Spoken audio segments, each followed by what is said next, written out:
Opinions and stories around the game we love, told by your favorite storytellers. Stay up to date with all things cricket. Subscribe to CricBuzz's YouTube channel and press that bell icon now.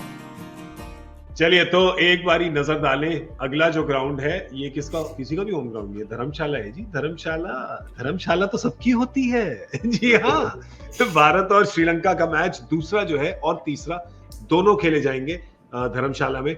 आइए team में एक नजर डालते हैं जरा, कौन है कौन नहीं है। आजकल बड़े बड़े स्क्वाड जाते हैं, लोग चोटिलों के अंदर बाहर हो रहे हैं, तो देखा जाए कौन कौन बाहर है। ऋतुराज गायकवाड़, उनकी कलाई में आज चोट लगी, नहीं तो ऐसा लग रहा था कि शायद खेले वो।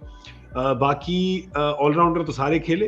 गेंदबाजों में जो नहीं, रवि बिश्नोई, आवेश खान, मोहम्मद सिराज और कुलदीप यादव।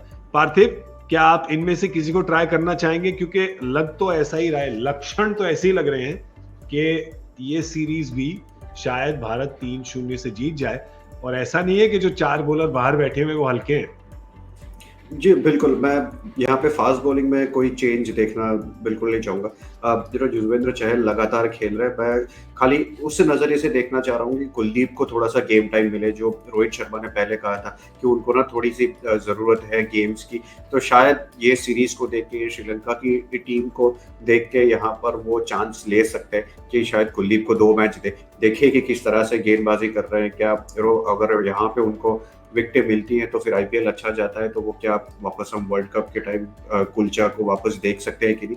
तो खाली वो एक चेंज उस हिसाब से कि कुलदीप यादव किस तरह से गेंदबाजी कर। और प्रज्ञान, एक ही बल्लेबाज जो नहीं खेले थे वो है ऋतुराज गायकवाड़, क्योंकि चोटिल हुए थे और सुनने में तो आ रहा था कि शायद वो आज खेले। अब अगर वो फिट हो जाए दूसरे मैच के लिए तो क्या खेल सकते हैं? किसकी जगह खेलेंगे?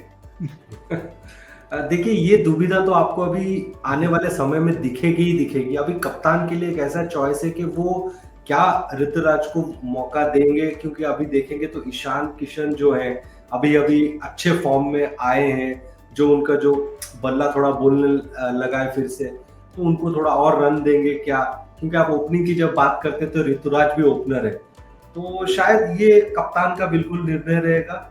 लेकिन अगर मुझसे पूछते हैं तो मैं चाहूंगा कि ईशान किशन को आप रन दे, क्योंकि मैं मानता हूँ ईशान किशन एक ऐसे प्लेयर है जो वर्ल्ड कप के लिए एक इम्पोर्टेंट मेंबर बन सकते हैं। तो उन्हें थोड़ा आप जितना रन देंगे उतना अच्छा है जी। और आप उनको रन देंगे, वो आपको रन देंगे, जैसे कि आज उन्होंने दिए। चाहते तो थे कि उनका शतक हो जाए पर नहीं हुआ, पर जिस तरीके से बल्लेबाजी कर रहे थे देख के बिल्कुल दिल खुश हो गया। श्रीलंका की स्क्वाड पर एक नजर डालते हैं और देखते हैं कि क्या वो टीम में किसी को लाएंगे। तिक्षाना नहीं खेले थे ये मैच, चोटिल थे, कोई परेशानी थी उनको। कुशल मेंडिस भी नहीं खेले थे।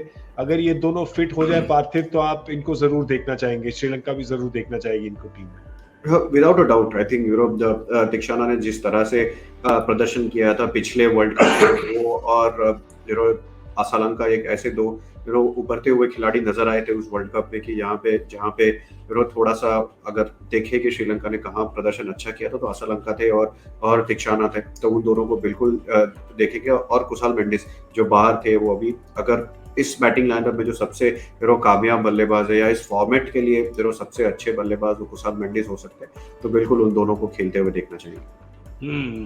ये दोनों अगर आएंगे तो क्या श्रीलंका को विटामिन का इंजेक्शन मिल सकता है? क्या थोड़ी और लड़ाई करेंगे? प्रज्ञान, देखना तो यही चाहेंगे, क्योंकि देखिए जितना भी हम इंडिया के फैन हैं और इंडिया को जीतना देखना चाहते हैं, हम उससे पहले क्रिकेट के फैन हैं और हम तगड़ा मुकाबला देखना चाहते हैं। बिल्कुल, देखिए विटामिन तो उनके पास ही पड़ा हुआ है, लेकिन वो सिर्फ सिरिंज लेके आ गए थे।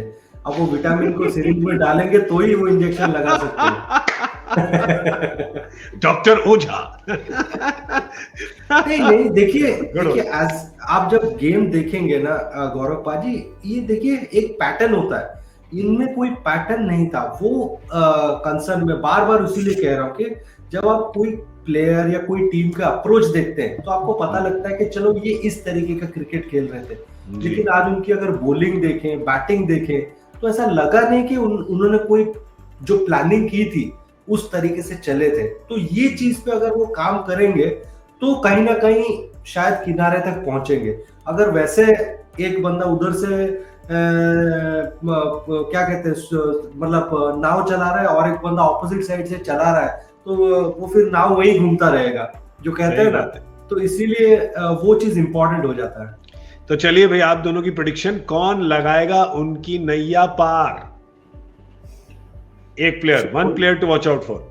सो उनकी नैया अगर श्रीलंका को पार करनी है तो मुझे लग रहा है कि असलंका ही एक ऐसे बल्लेबाज है कि जो उनकी नैया पार लगा सकता है, और ये धर्मशाला के ग्राउंड में हो सकता है। फिर यहाँ से बिल्कुल। लगभग काफी छोटा ग्राउंड है, हाई अल्टीट्यूड है, वहाँ पे गेंद कैरी करती है, विकेट पे ज्यादा पेस होगा, ज्यादा बाउंस होगा ये लखनऊ की विकेट से। तो एक असलंका ऐसे प्लेयर है जो अगर श्रीलंका को जीतना है तो उनको ये 80-90 रन बनाने होंगे, और वो भी 50 गेंद में। फिर 80-90 रन 65 गेंद में नहीं बना सकते, तो वो अप्रोच उस तरह का रखना पड़ेगा। या प्रज्ञान, आपके लिए player to watch out for? मेरे लिए प्लेयर टू वॉच आउट नहीं, team to watch out for, क्योंकि उनकी जो प्लानिंग है उस पे वो अमल रहेंगे तो फिर वो कुछ इम्पैक्ट क्रिएट करेंगे। लेकिन अगर इंडिविजुअल ब्रिलियंस की बात करेंगे तो आपको दिख जाएंगे, क्योंकि जैसे पार्थिव कह रहे हैं, असलंका की जो बैटिंग है, जिस तरीके से खेलते हैं, बड़ा अच्छा खेलते हैं। लेकिन ये भी ध्यान रखना होगा कि आप 11 खेल रहे हैं। जब 11 एकजुट होकर खेलेंगे, एक प्लान की तरफ खेलेंगे, तभी आप कुछ कर पाएंगे। और इंडिया को इंडिया में हराना आपको पता है मतलब कितना मुश्किल होता है। तो वो जो प्लान है, वो प्लान के हिसाब से आपको अगर काम करेंगे तो फिर आपको कुछ चांस मिलेगा। इंडिया को हराना जैसे डॉन को पकड़ना टाइप का हो रहा है थोड़ा सा इधर, ऐसा ही हो रहा है। पर one player to watch out for India के लिए। चलिए, आज हमारी दोनों प्रेडिक्शन गलत हो गई। भारत को हमने थोड़ा हल्का ले लिया और श्रीलंका को थोड़ा भारी। सबसे कम था पावर प्ले का प्रेडिक्शन 35। तो अब हम प्रेडिक्शन करेंगे अगले मैच के लिए, गेसिंग गेम के भारत के लिए who is the player to watch out for. मैं कहता हूं कप्तान पार्थिव। नहीं, कप्तान तो बहुत सीनियर हो गए, उनको छोड़ के नए लड़कों को 11 है यार बंदे, वो सबसे ज्यादा रन बनाएंगे वो कप्तान रोहित बनाएंगे। आप नए को चूज करो ना, आप नए को चूज करो। मैं ईशान किशन कह रहा हूँ। हाँ, आप लोग समझते नहीं हो ना, मैं अभी बुजुर्ग हूं ना यहाँ पे, तो मैं बुजुर्ग सीनियर प्लेयर को ही लेता हूँ मैं। चलो फिर, अब आप दोनों ने दोनों ओपनर ले लिए, एक ने विकेट कीपर ले लिया, एक ने कैप्टन ले लिया, तो मैं फिर Shreyas Iyer to watch out for, क्योंकि जिस तरह से बल्लेबाजी करी है वहां पे पिच भी उनको ज्यादा सूट करेगी। तो हो सकता है कि 70-80 की ताबड़तोड़ बल्लेबाजी करे श्रेयस अय्यर।